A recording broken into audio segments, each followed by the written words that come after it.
മമ്മൂട്ടി ഇറങ്ങി വന്നിട്ട് പറഞ്ഞു, ഈ സെപ്റ്റംബറിലൊന്നും ഡേറ്റ് തരാനായിട്ടൊന്നും പറ്റില്ല. അപ്പം ഞങ്ങൾ പറഞ്ഞു, ഞങ്ങൾക്കൊരു 6 ദിവസം കിട്ടിയാൽ മതി, അതിനിടയിൽ ഞങ്ങളെല്ലാം ശരിപ്പെടുത്തിക്കൊള്ളാം എന്നൊക്കെ പറഞ്ഞു. ഒരു രക്ഷയില്ല. ഞാൻ പറഞ്ഞു, ഒന്ന് അഡ്ജസ്റ്റ് ചെയ്യാൻ കഴിയുമെന്ന് കേട്ടു.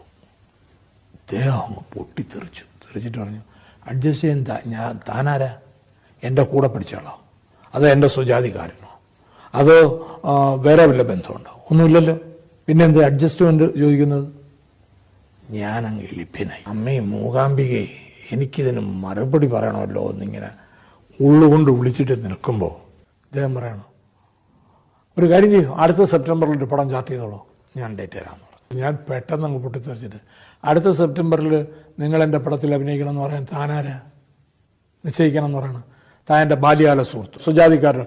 ഇദ്ദേഹം പറഞ്ഞ വേർഡെല്ലാം തിരിച്ച് സിനിമയിലെ പോലെ റിപ്പീറ്റ് ചെയ്ത് അങ്ങോട്ട് ചോദിച്ചു, ക്ഷുഭിതനായി പറഞ്ഞു, ഇയാളങ്ങ് ആ പടം സ്റ്റണ്ടായി.